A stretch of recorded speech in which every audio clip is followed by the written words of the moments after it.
করতে শুরু করছি। আজকে সকাল থেকে আকাশটা প্রচন্ড মেঘাচ্ছন্ন ছিল। এখন 12টা বাজে, বৃষ্টি চলে আসছে। খুব প্রচন্ড পরিমাণে ঝুম বৃষ্টি হচ্ছে, খুব ভালো লাগছিল বৃষ্টির শব্দটা শুনতে। এখন আমি আমার পাখি বাবুদের জন্য খাবার নিয়ে আসছি। এই যে বাবুগুলো কেমন করছে খাবার দেখে। ওরা যখন খাবারটা দেখে এরকম আগ্রহের সাথে তাকিয়ে থাকে, খেতে চায়, এটা দেখতে আসলে আমার খুবই ভালো লাগে। আমার অনেক শখের বাবু এগুলা, আমি ওদেরকে অনেক ভালোবাসি। তো আমার বাচ্চাদের জন্য সবাই দোয়া করবেন আর অবশ্যই মাশাআল্লাহ বলবেন।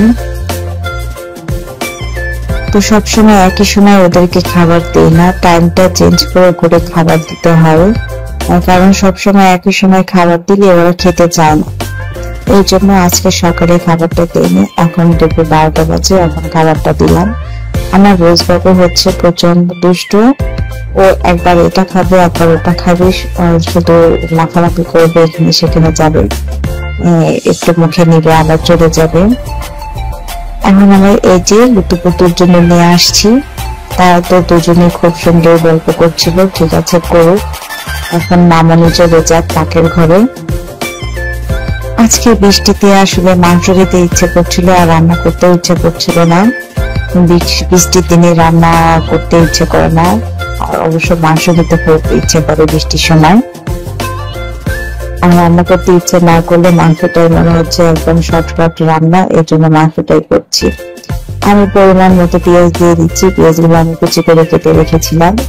আমি সবগুলো মশলা আমি একসাথে দিয়ে দিচ্ছি। এখানে মরিচ, হলুদ, ধনিয়া, জিরা, লবঙ্গ, গোলমরিচ, এলাচ, দারচিনি, তেজপাতা, এগুলো সবকিছু পরিমাণ মতো দিয়ে দিলাম। এখন স্বাদ মতো লবণ দিয়ে দিচ্ছি। আমি সবকিছু একসাথে দিয়ে আমি ভালো করে মেখে নিব। আমি সরিষার তেল দিয়ে রান্না করছি। তো সরিষার তেলের মাংস আসলে খুব মজা হয়, এত ফ্লেভার হয়, খুব ভালো লাগে। তো মাংসটা যখন আমি মাখাচ্ছিলাম, আসলে মাংসের ঘ্রাণটা, এই কাঁচা মাংস যে মাখানো হয়, এটার ঘ্রাণ আমার খুবই ভালো লাগে, পছন্দ। এই তো আদা রসুন দেওয়ার কথা ভুলে গিয়েছি, কেন জানি সবসময় আদা রসুন দেওয়ার কথাই সব রান্নাতেই ভুলে যাই। আমি পরিমাণ মতো আদা রসুন দিয়ে দিলাম।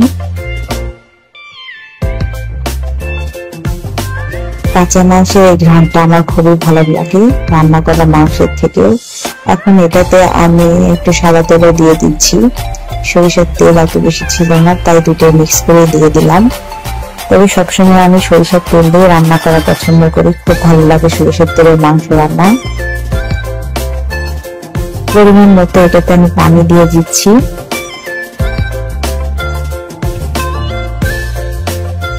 এটাতে কিছু আমি কাঁচা মরিচও দিয়ে দিব এখন।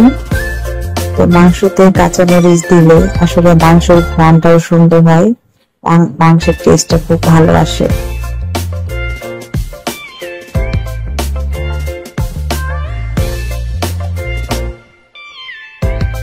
আমি বাজার থেকে মাত্র 10 টাকার কাঁচা মরিচ নিয়ে এসেছি।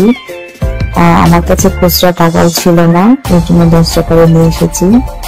কাঁচা মরিচের দাম এত বেড়ে গিয়েছে, 10 টাকার মাত্র একটা কাঁচা মরিচ দিয়েছে। তো কাঁচা মরিচ গুলো আমি সবসময় পোটা ছাড়িয়ে রেখে দিই, তাহলে একটু সহজে নষ্ট হয় না। এখন আমি ফাঁকে একটু আম কেটে নিয়েছি। আম আমার তো খুবই পছন্দ। আমাকে যদি কেউ বলে তোমার 3 বেলা আম খেতে হবে, আমি তাই খেতে পারবো। আমার খুব পছন্দ আম। আমার তো এরকম টেনশন হয় যে আম শেষ হয়ে গেলে খাবো কি, আমি বোকার মতো এরকমটা ভাবতে থাকি। আসলে আমার খুবই পছন্দ।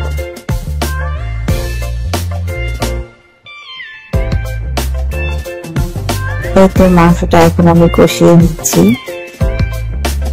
এটাতে আমি কিছু আস্তা রসুন দিয়ে দিচ্ছি। মাংসতে আস্তা রসুন খুবই টেস্ট হয়,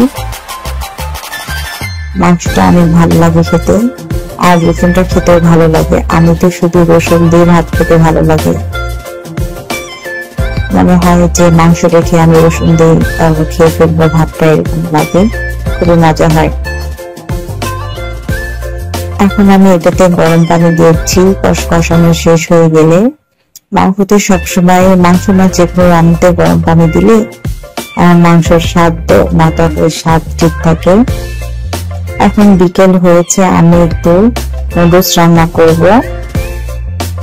নুডলসটা রান্না করব একদম শর্টকাট রেসিপি। তো রান্না করতে যখন ইচ্ছে করে না তখন এরকম শর্টকাট বানিয়ে ফেলি।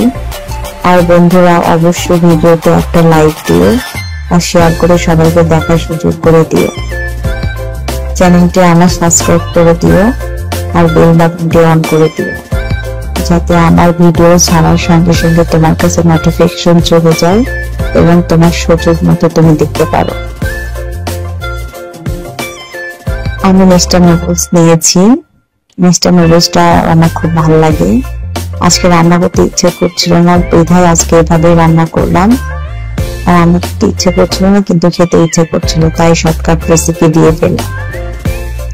তো ধনেপাতা ছিল, তো ধনেপাতা কুচি দিয়ে দিলাম। এই তো নুডলসটা দিয়ে অনেক মজা হয়েছিল।